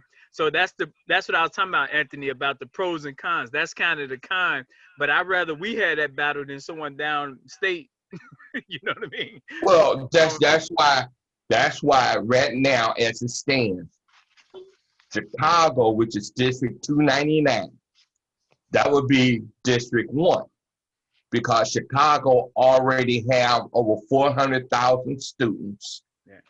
600 schools, and they pay Janet Jackson somewhere around 268,000 plus her perks. And then when you go outside of Chicago, you have your other 855 school districts where you're paying superintendents up to $400,000 to be over 2 schools and less than 1,000 students. Yeah. Thank you for watching that. That's the Yeah, crap we yeah, gotta yeah. fix. That's the And you're not going to be able to fix that crap unless you have some real serious paradigm shift in the way we do business in this state. Now, there's an organization called AIRS, AIRSS, Association of Illinois Rural and Small Schools. Of the 856 school districts, they control 517. And at our school conference a year ago downtown Chicago, the executive director told us, and he said, let me let y'all in for a little secret. We control 517 of the 856 school districts, and we don't want no reform. Why? Because we control those resources. But the that's my point. problem, You will always have the cons, so I Right, definitely know it right. should be some competition, but we just gotta make that transparent so people can see what we're but see, really up against. right, but see, the kicker with that is, as I sat in that workshop and watching those white trustees on those school boards, man, they was crying the blues because they said we ain't got no money, we're losing teachers, we're losing students. And my point to them is, hell, all the money is going to the superintendents of the 517 school districts that they control. They So don't give a damn about y'all. so let's do this. I want to get 2 points in before we move. So, Reven, you got something? Okay. So, Anthony, do you know, because so I got the taxation because you made it really about the schools, but we need to reduce government across the board Yes. 7,000 Now, units. when we talk about the 856 school districts, we really want to drop that down to 7. And the reason we said 7 is we have 43 junior colleges. We want that to be one district by itself. And then the other district would be the elementary and high schools. Now, you take 7,000 from 856, that leaves 6,144. And You then if doing you the take, math as we speak? well, I knew the answer in my head. And when you minus the extra one school district for the junior colleges, that leaves 6,143. Okay, at a price tag of $12 billion. Yeah, but just because you're in the weeds here, where are you eliminating a big chunk? Like, are you talking about getting rid of 5,000, or you keeping 2,000? Like, where are you? That Well, 7,000 is a big number. yes, it is. What we're looking at is the liquidation and consolidation of the 6,144 units to drop that down to 1,900. Now, what everybody needs to do, go to your computer and put in the Illinois State Controller's Office of Local Units of Government, and they will give you a list of the 7,000 units. Now, on a paperwork, it says 8,000, But when we talk about the 7,000 or 8,000 units of government, we're talking about 5 reclamation districts, water reclamation districts, 102 counties, 850 some police, 5 departments, special districts, 1,400 townships, Okay. 1,400 roads and bridges. Those I are get it. what we call the units of government. Okay. Now, that's what I wanted the viewers to know. Kind of what are these 7,000? So let me sum this up. What Anthony is, and it's been his life's work as an accountant, is about efficiency. And to have 7,000 different boards, people getting paid, people were getting pensions and retiring, is going to keep Illinois in bad economic shape. So it makes sense to review that. And it just makes logical sense to say, how can we consolidate? We can't keep raising taxes. To raise the property taxes again, to change the speed to 6 miles over, this is an injury to our people. And we should not tolerate it. Absolutely. We should make them reduce this spending instead of taxing the people who are Right. staying. I So, agree. Anthony, you gonna give your phone number out? How do people reach you? You can reach me at 773-988-0934. Now, let me say this to everybody throughout the United States that's part of our program with the Yeah. block clubs. Yeah, yeah. In your state, go to your state controller's office and look up how many units of government you have in your state. And once you get that, then you can also find out how much property taxes is being dished out for all of those units of government.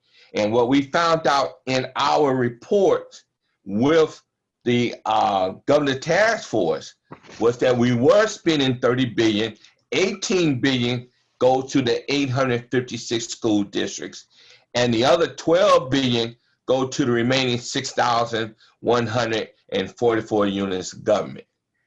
So now I got you, and we're gonna stay connected with you to help lead that, because I can tell you, people ain't gonna do all that. So, but we gonna make sure we get people like you in every state to work with you, so we can have a national referendum on that. Because you're right, taxation is just way too much.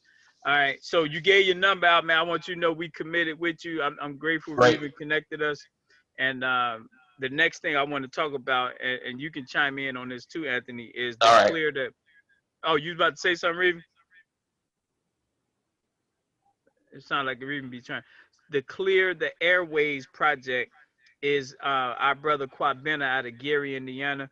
This here is about clearing the airways of this music that is so vile and is pushing into our children's spirit things that talks about, I spray the whole house. If I don't trust you, I'm gonna shoot you.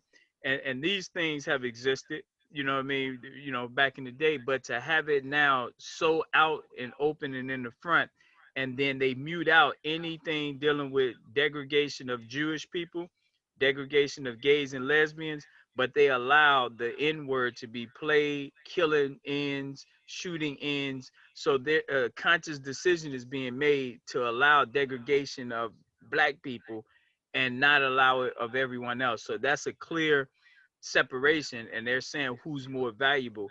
And this is where our black lawyers at, what we think it should be some class action type suit pursued and reviewed, because we think this is a conspiracy.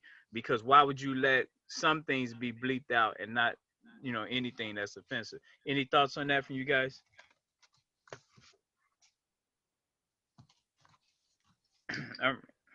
Well, of course, I do agree. Definitely, there's nobody devalued as much as us, and no one allowed to have that target on them as we are. Yeah. And you're right. Everybody, and rappers know it. And I don't give them a pass. I don't care who's in charge of the record labels. They don't get a pass because you are part of the problem. And I know how you feel about that. And no, they don't. That's just like somebody a police officer that's going along with someone that's doing wrong to our people, you don't get the pass either. So no matter what industry or what position that you're in, when it comes Accountability. to being a part of it, yes, you have to be held accountable too. And You Trey, get a I know chance you to repent. directing that at me. Let me be clear. I'm with you. I just I don't think know, the penalty, I don't think the penalty should be equal to the people who's in power, but they should but I be think they. penalized. So I'm not even getting into the level of the penalty. Right. I'm There you getting go. into that you should be penalized. I, and, but that's Right. your So misconception about me. I do think they got to be accountable. I just don't want it to be severe as the oh, evildoers who's behind it. if I count the number of deaths, the lives that are gone, I don't care how, I mean, severity comes along with that. You have to be held responsible for it. And it was a rapper that made a comment about how he got on, how he started doing whatever, what's that, the liquid, I don't know, whatever the drink was that they were drinking. And he was influenced by somebody else that was a rapper and didn't realize until, I don't know, 15, 20 years later, how impactful he was Yep. and detrimental to the community. So yeah, and now you understand it, but how many deaths do we have because of that? How many lives, I mean, how many families, how many communities destroyed? So Yeah. that all said, I think it just needs to be shut down. And censorship, you can go with that, but if it's not, that's just my feeling. But become desensitized to the impact of those lyrics.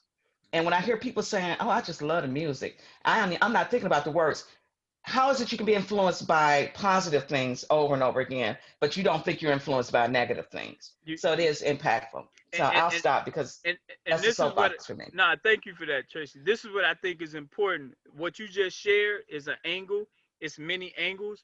What I'm saying Yes, is inaction is unacceptable, and that's what we have now. It's exactly. silence. It's like if you don't cut the grass, it's gonna grow. You gonna get a fine from the city. It got to be checked.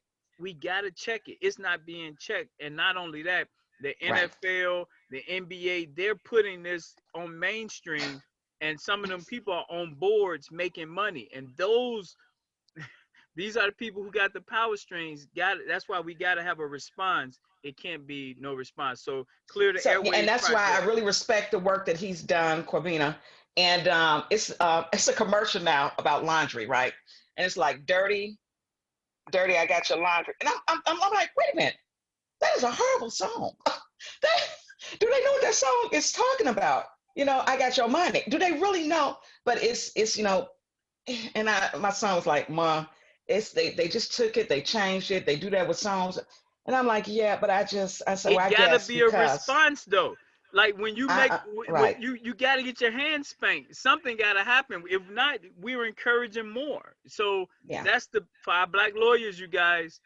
We need to be looking at that. If Trump filing lawsuits for anything, we gotta look at how do we We can get file for something anything filed too, huh? because we Yeah. need to get it up so that it can be heard and debated.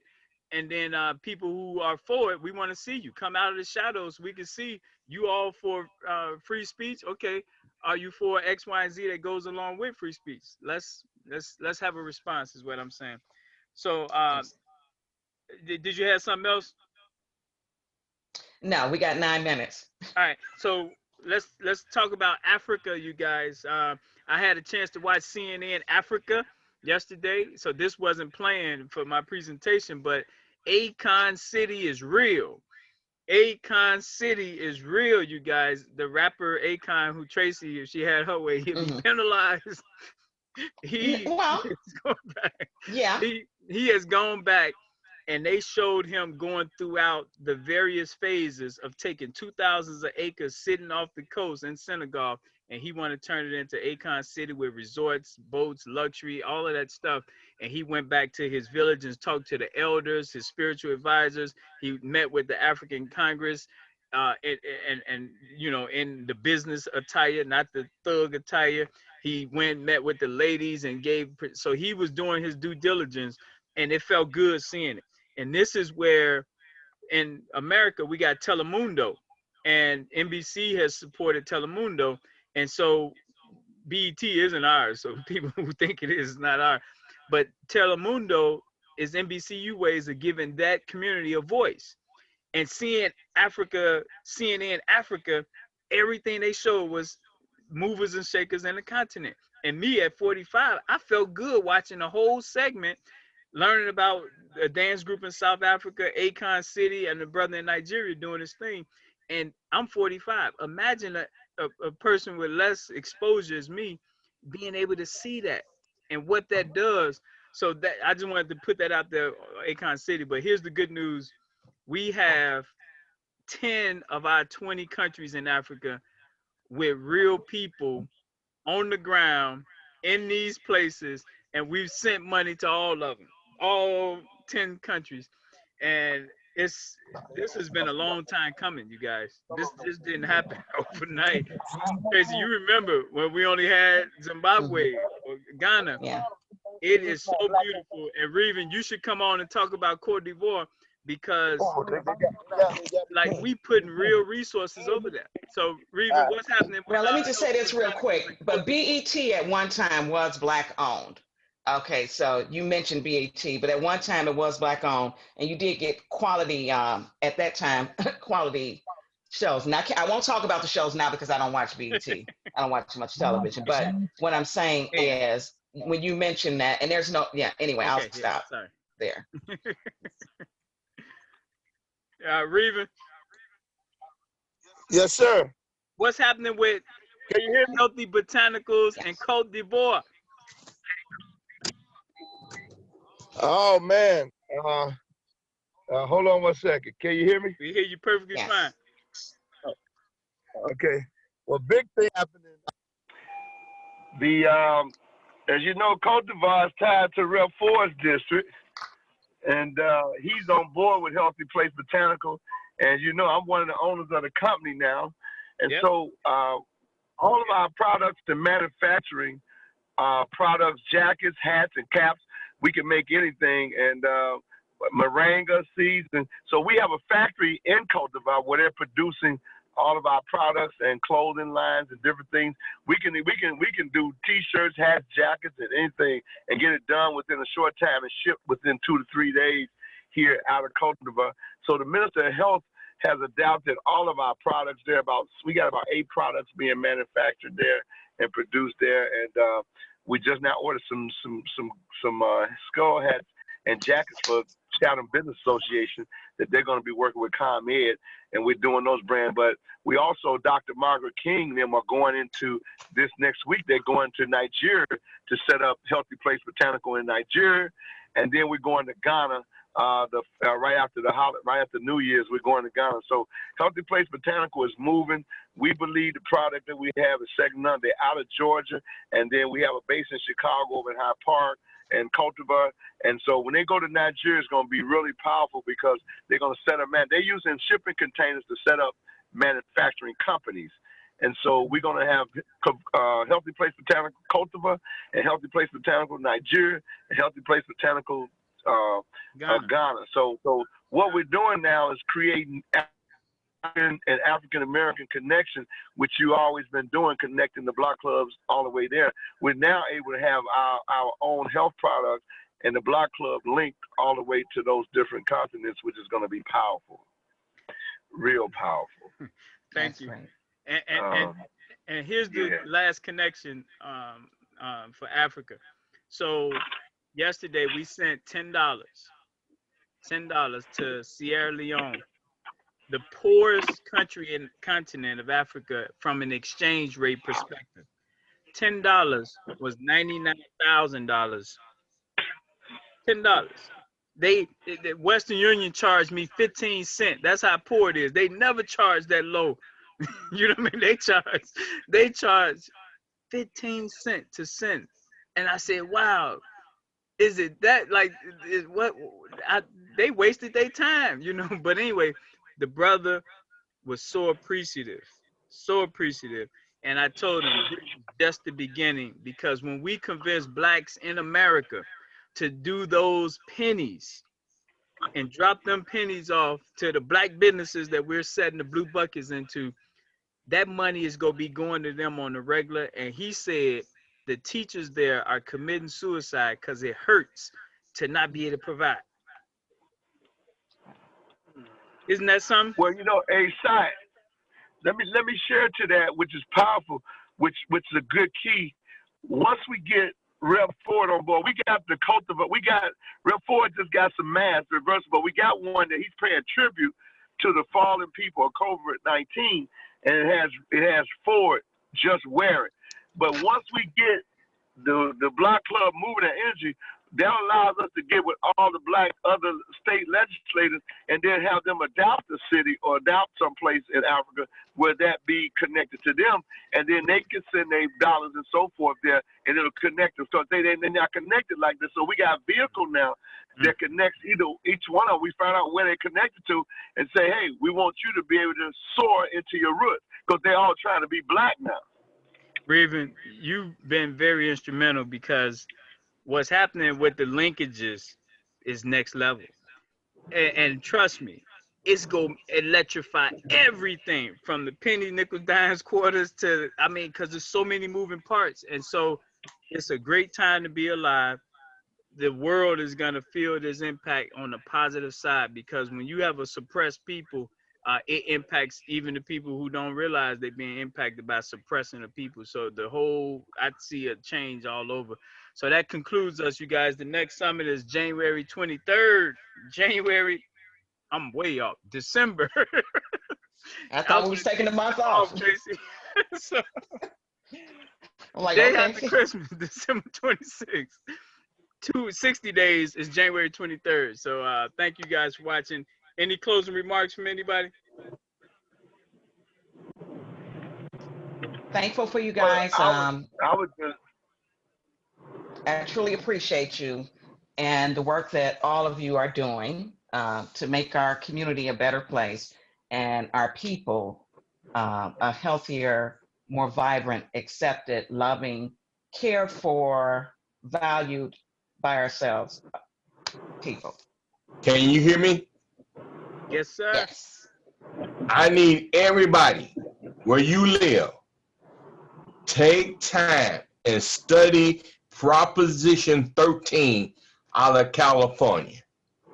It's been on the books for 40 to 50 years now, and the taxpayers love it. Okay. It is something that we need to look at, and some of the issues in it we need to adopt throughout the whole state, let me rephrase that, throughout the whole country. Black people need to understand it's time to work towards getting rid of property taxes altogether throughout this country, because it has hurt us throughout this country. We're going to see. You might be above your time, man. I know. Okay, we'll see, yeah. Because I don't know if I totally agree with that, but that's okay. We'll move on from there.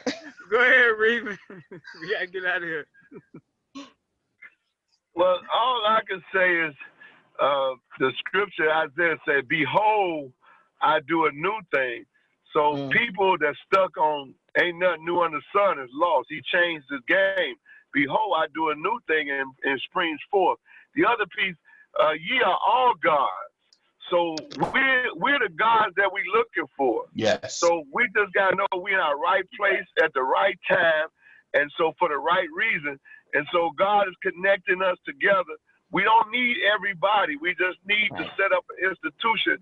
And the Block Club is a model of institutional community building. Yes. And that's what has happened to Black people. All the institutions have been torn down. All the institutions are disappeared. But what the Block Club University that everybody can be proud of is the institution that what the Block Club is not just a block club and against zip code. It's an institution infrastructure. And that is what has messed up Black people. We did not put in institutional to deal with institutional racism. Yeah. Y'all said it all, y'all. So thank you guys for watching. Like I said, be safe out there, and better days are ahead. So peace. Thank you, Brother Shai. Oh, yeah.